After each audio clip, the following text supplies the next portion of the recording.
Hello दोस्तों, कैसे हो आप सभी। उम्मीद करती हूँ आप सभी बहुत ही अच्छे होंगे। तो हम कर रहे हैं क्यूब एंड डाइस का कॉन्सेप्ट, जिसमें हम अभी फिलहाल कर रहे हैं डाइस के कॉन्सेप्ट को। तो क्यूब को भी देखेंगे हम, पहले डाइस को कंप्लीट कर लेंगे। सो अपनी पिछली क्लास में हमने देखा कि एक पर्टिकुलर डाइस का 2 पोजीशन दिया रहता है, तो उस तरह के क्वेश्चंस को कैसे सॉल्व करते हैं। और आज वाली क्लास में हम देखने वाले हैं कि अगर आपको उसी डाइस का 3 डिफरेंट पोजीशंस दिया रहेगा तो उसको कैसे सॉल्व कर सकते हैं। ठीक है, तो चलिए देख लेते हैं क्वेश्चन को। तो इस क्वेश्चन में आपको दिया है 1, 2 और 3 different positions of a same dice. एक ही डाइस का 3 डिफरेंट पोजीशंस आपको दिया गया है और आपको क्वेश्चन में क्या पूछ रहा है, which number will appear on the face opposite number 3, कि जो 3 है उसके ऑपोजिट में कौन सा नंबर आएगा। सो यही इस क्वेश्चन में हमें पूछा जा रहा है। तो हमने अब तक सीखा है कि जब हमें 2 डाइस दिया रहता है तो हम उसको कैसे सॉल्व करेंगे।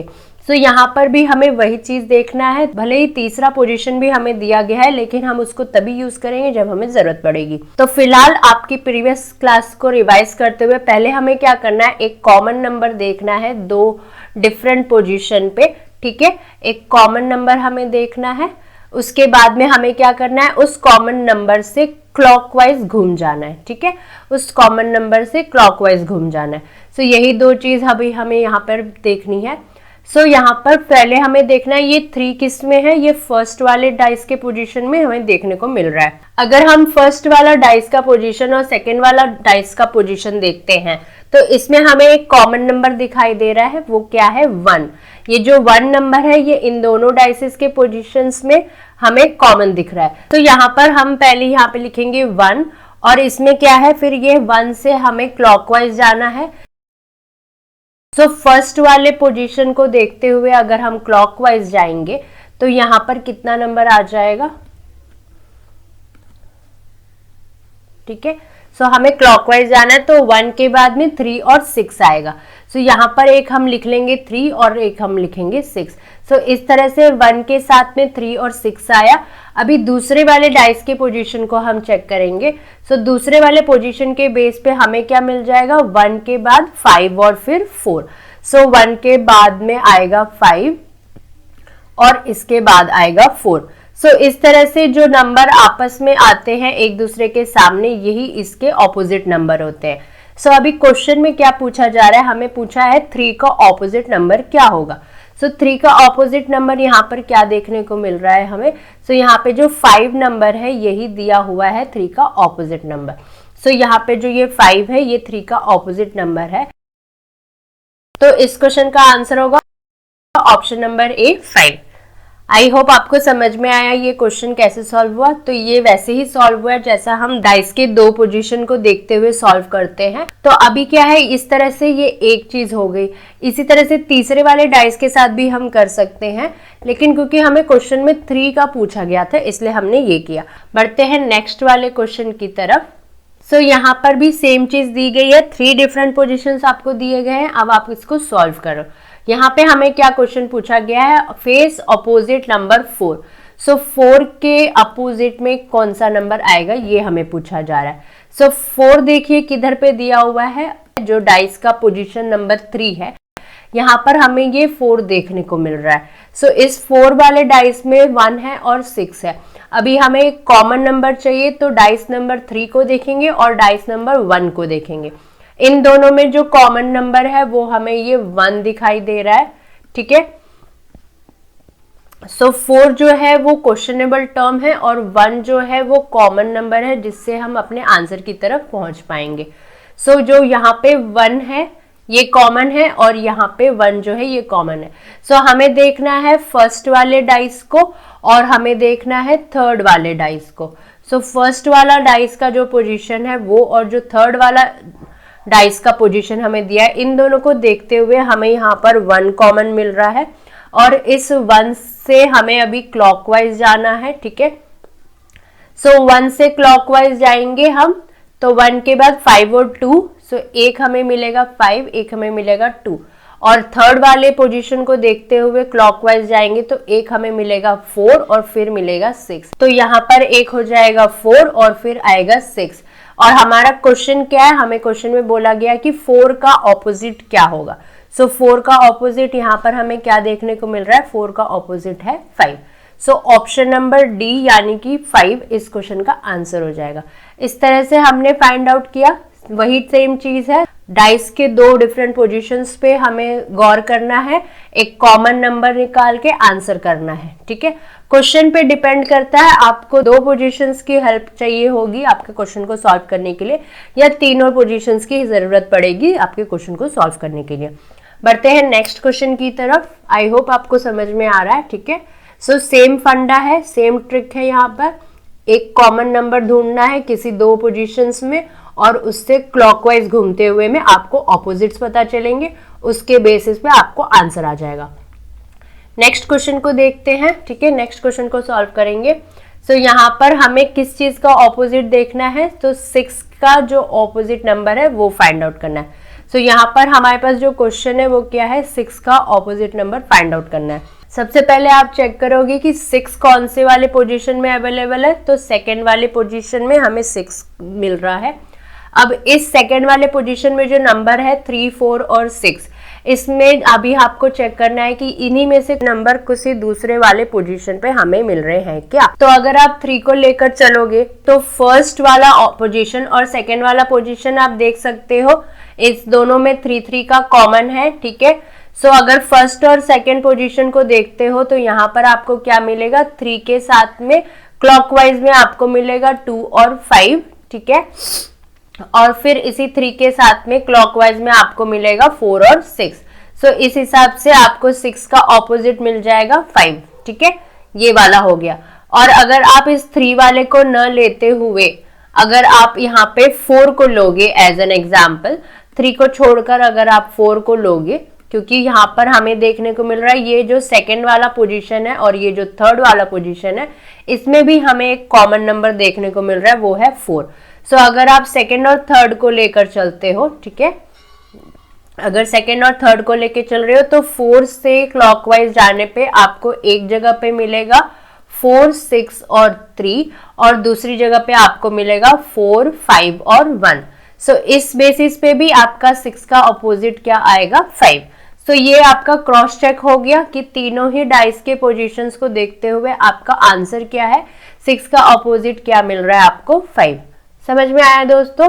सो आपका कॉन्सेप्ट वही है, आपको किसी दो डाइसेस के पोजीशन को देखना है, उसमें एक कॉमन नंबर को ढूंढना है जो आपके आंसर के नजदीक आपको पहुंचाएगा। उस कॉमन नंबर से आपको क्लॉकवाइज घूमना है और उसमें जो भी आपको नंबर आएंगे उसको आपको नोट डाउन कर लेना है। नोट डाउन करने से आपको पता चल जाएगा कौन सा नंबर किसका अपोजिट है। Okay, understood. सो यहाँ पर हमें 6 का अपोजिट चाहिए था, 6 का अपोजिट हमें यहाँ पर क्या मिल गया, 5। सो 5 है 6 का ऑपोजिट। इस क्वेश्चन का आंसर हो जाएगा ऑप्शन नंबर डी, 5। ठीक है, बढ़ते हैं नेक्स्ट वाले क्वेश्चन की तरफ। ये थोड़ा अलग कॉन्सेप्ट वाला क्वेश्चन है। यहाँ पर देखिए, यहाँ पर दिया है आपको 2 डिफरेंट पोजीशंस, आपको 2 डिफरेंट पोजीशंस दिए गए हैं यहाँ पर, और यहाँ पर हमें क्या पूछ रहा है, which number will appear on the face opposite number 1। सो हमें पता करना है कि 1 के ऑपोजिट में कौन सा नंबर आएगा। सो यहाँ पर 1 कहाँ है, ये फर्स्ट वाले जो पोजीशन है इसमें 1 दिया है। अब आप नंबरों को गौर कीजिए, ये है 1, 6, 4, क्या है यहाँ पे 1, 6, 4, और जो दूसरी वाली पोजीशन है यहाँ पर हमें दिया है 6, 4, 3। तो हमें यहाँ पर क्या देखने को मिल रहा है, हमें यहाँ पर देखने को मिल रहा है कि ये जो आपका 6 और 4 का नंबर है, ये जो आपका दोनों ही डाइस में 6 नंबर भी है और दोनों ही डाइस में 4 नंबर भी है। ठीक है, तो जब आपके जो पोजीशंस दिए हुए हैं दोनों ही डाइसेस के पोजीशन में आपको 2 नंबर यहाँ पर सेम सेम देखने को मिल रही है, दोनों ही डाइसेस के पोजीशन में 2 नंबर सेम है, इसका मतलब जो तीसरा नंबर है वो एक दूसरे का ऑपोजिट हो जाएगा। ठीक है, सो यहाँ पर 6 और 4 तो कॉमन है, तो जो बच गया वो क्या है, 1 का 3 के साथ कनेक्शन। सो ये 1 ही 3 का ऑपोजिट है, ये 3 ही 1 का ऑपोजिट है। सो जब भी आपको इस तरह का क्वेश्चन मिले, इस तरह के पोजीशंस नहीं मिले डाइस के, सो वहां पर क्या होगा, ये 6 और 4 ये कॉमन हो गया, तो जो इकलौता बच जाएगा ये 1 और 3, यही एक दूसरे के ऑपोजिट होंगे। ठीक है, सो इस क्वेश्चन का आंसर क्या हुआ, 1 का ऑपोजिट क्या हुआ, यहाँ पे हो गया 3। समझ में आया दोस्तों? तो ये एक नया पैटर्न हमें यहाँ पर देखने को मिला। तो यहाँ पर क्या हो गया, आपको दो डिफरेंट पोजीशंस दिए हुए हैं और उसमें क्या है, आपको पता करना था कि 1 के ऑपोजिट में क्या आएगा। तो आपको पता करना था, आपका क्वेश्चन था 1 का ऑपोजिट क्या है। तो यहाँ पर आपको क्या देखने को मिल गया, इस फर्स्ट वाले डाइस में भी 6 है, इस सेकेंड वाले डाइस में भी 6 है, इस फर्स्ट वाले डाइस में भी 4 है और इस सेकेंड वाले डाइस में भी 4 है। सो सब कैंसिल हो गया। अभी क्या बचा, ये 1 बचा और ये 3 बचा। तो 1 का ऑपोजिट हो गया 3। ठीक है, बहुत इजी हो गया ना, बहुत ही इजी कॉन्सेप्ट है। जब तक पता नहीं है तब तक आपको हार्ड लगेगा, पता चलने के बाद यूं चुटकी बजाते ही आपके सॉल्व हो जाएंगे। सो इस क्वेश्चन का आंसर क्या निकला, 1 का ऑपोजिट क्या है, ऑप्शन नंबर सी 3। नेक्स्ट वाले क्वेश्चन पर चलेंगे। ठीक है, चलिए अभी जल्दी जल्दी से इसको सॉल्व कीजिए। इसको थोड़ा ऊपर कर देते हैं इजी व्यू के लिए, अच्छे से दिखेगा। अभी इसको देख लेते हैं। यहाँ पर हमें क्या पूछ रहा है, 3 डिफरेंट पोजीशंस दिए हैं डाइस के। ठीक है, हमें क्या पूछ रहा है, which number will appear on the face opposite to number asterisk. यहाँ पर आपको एक सिंबल दिया हुआ है, एस्ट्रिक का सिंबल। वो किधर है, वो आपको सिंबल दिया हुआ है सेकेंड वाले डाइस के पोजीशन में। सेकेंड वाले पोजीशन में यहाँ पर आपको ये एस्ट्रिक का सिंबल दिया है। इसका ऑपोजिट में क्या आएगा ये हमें फाइंड आउट करना है। सो पहले हमें फाइंड आउट करना है कि वो क्वेश्चन जो आपको पूछा गया है वो कौन सी पोजीशन पे अवेलेबल है। उसके बाद आपको फाइंड आउट करना है कि उस डाइस से मैच करता हुआ किसी दूसरे वाले पोजीशन पे कौन सा आपको कॉमन नंबर दिख रहा है। सो अगर आप फर्स्ट और सेकंड वाले के ऊपर जाते हैं तो यहाँ पर आपको कॉमन नंबर दिख रहा है हैशटैग का। ठीक है, हैशटैग से आपको क्लॉकवाइज घूम जाना है।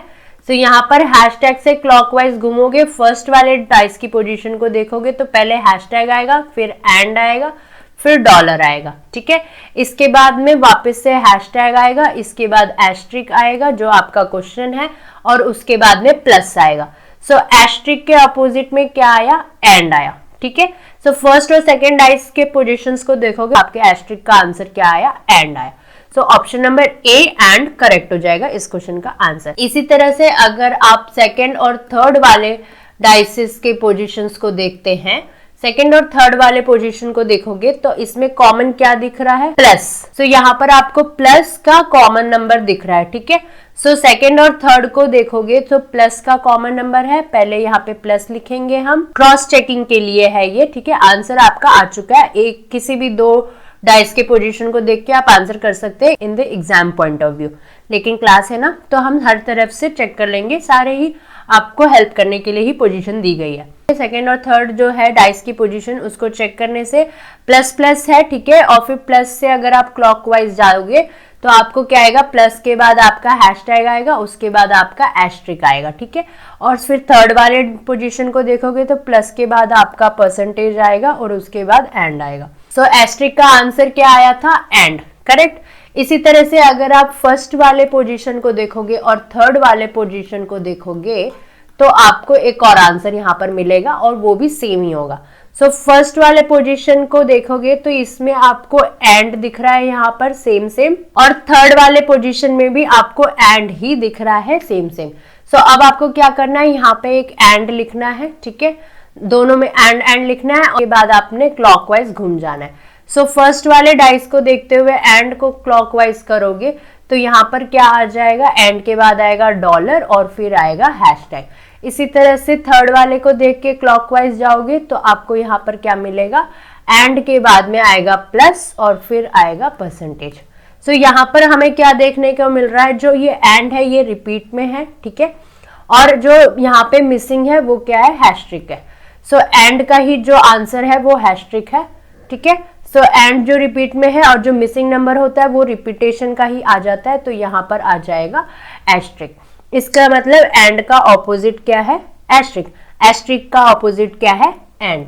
सो इस तरह से हर एक डाइस को एक दूसरे के साथ में कंपेयर करते वक्त में हमें मिला आंसर कि हैशट्रिक का जो आंसर है वो एंड ही बन रहा है। ठीक है, सो आपने फर्स्ट और सेकंड डाइस को किया तो आपका हैशट्रिक का आंसर आया, सेकंड और थर्ड को किया तो हैशट्रिक का आंसर आया, फर्स्ट और थर्ड को किया तो भी हैशट्रिक का आंसर एंड ही आ रहा है।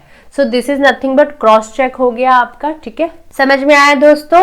सो आपको जो 3 पोजीशंस दी रहती है इज नथिंग बट आपको क्रॉस चेक करने के लिए दी रहती है। अगर आपको डाउट हो रहा है तो आप दूसरे वाले ऑप्शन को भी चेक कर सकते हैं अपने क्वेश्चन के सॉल्यूशन तक पहुंचने के लिए। सो इस क्वेश्चन का आंसर जो हमें मिल चुका है वो था and is the answer right for this question. तो बस यही है, नेक्स्ट वाले क्वेश्चन पर चलेंगे। सो ये है बोनस क्वेश्चन आपके लिए, चलिए अभी इसको सॉल्व कीजिए। तो यहां पर क्या दिया हुआ है, यहां पर दिया है विच नंबर, क्या फाइंड आउट करना है, फेस ऑपोजिट टू 1 हैविंग 2। तो हमें बोल रहा है कि 2 जो है, जो एक फेज है 2, उसका ऑपोजिट में कौन सा नंबर आएगा ये हमें पता करना है। So for an easy go आपको पहले देखना है कि 2 किधर है। सो 2 जो है ये हमें सेकेंड वाले पोजीशन पे पता चल रहा है 2 है। अभी यहाँ पे इस 2 के साथ में 2 1 3 है, तो यहाँ पर हमें देखना है कि अभी कौन से वाले में हमें इससे कॉमन चीजें मिल सकती है। और हमें यहाँ पर क्या देखने को मिल रहा है, अगर आप फर्स्ट वाले डाइस की पोजीशन और सेकेंड वाली पोजीशन दोनों को कंपेयर करते हैं, सो आपको यहाँ पे 1 और 3 का कॉमन नंबर देखने को मिल रहा है, ठीक है, 1 और 3 का कॉमन नंबर। इसका मतलब ये जो 4 है यही 2 का ऑपोजिट हो जाएगा। वो जो नया कॉन्सेप्ट हमने सीखा कि जब आपको डाइस में 2 कॉमन नंबर दिख रहे हैं तो जो तीसरा वाला नंबर रहेगा वो ऑटोमेटिकली एक दूसरे का ऑपोजिट नंबर होगा। इसी तरह से अगर आप इस वाले को देखें, सेकंड और थर्ड वाले पोजीशन को देखें, ठीक है, सेकंड और थर्ड वाली पोजीशन को अगर आप देखते हैं तो यहाँ पर आपको कॉमन दिख रहा है 3, ठीक है, यहाँ पर 3 का कॉमन दिख रहा है। तो अब आप इसको क्लॉकवाइज करेंगे, 3 से क्लॉकवाइज करेंगे तो सेकंड के हिसाब से 3 2 1 इस तरह से आएगा, और थर्ड वाले के हिसाब से 3 4 और 5 आएगा, इस तरह से आएगा, ठीक है, क्लॉकवाइज करने से। सो 2 का ऑपोजिट क्या आया, हमें वही आंसर आया, 2 का ऑपोजिट 4। सो इस तरह से हमें पता चला कि जो 2 है उसका ऑपोजिट क्या है, 4 ही है, ठीक है, 2 का ऑपोजिट 4 ही है। और 2 तरह से हमें पता चल गया इसका आंसर, ठीक है। सो ये 2 कॉमन चीजें हैं, हमें 2 सेम चीजें मिल गई। सो ऑटोमेटिकली 4 का ऑपोजिट 2 हुआ, 2 का ऑपोजिट 4 हुआ। सो इस तरह से ही यहाँ पे डाइस के क्वेश्चन सॉल्व होते हैं। सो इस क्वेश्चन का आंसर हो गया ऑप्शन नंबर ए 4। सो इस तरह से हमने देखा आज कुछ और नए क्वेश्चंस और ने सीखा एक नया टॉपिक कि जब आपको डाइसेस के पोजीशंस दिए हैं और उसमें 2 कॉमन नंबर दिखते हैं तो तीसरा वाला जो नंबर होगा वो ऑटोमेटिकली उस तीसरे वाले नंबर का ऑपोजिट हो जाएगा। आई होप आज की क्लास में आपको कुछ नया सीखने को मिला और हमने अच्छे से क्वेश्चंस किए। मिलते हैं अपनी नेक्स्ट क्लास में कुछ और नए कॉन्सेप्ट और नए क्वेश्चंस के साथ। तब तक के लिए जय हिंद, जय भारत, बाय बाय दोस्तों।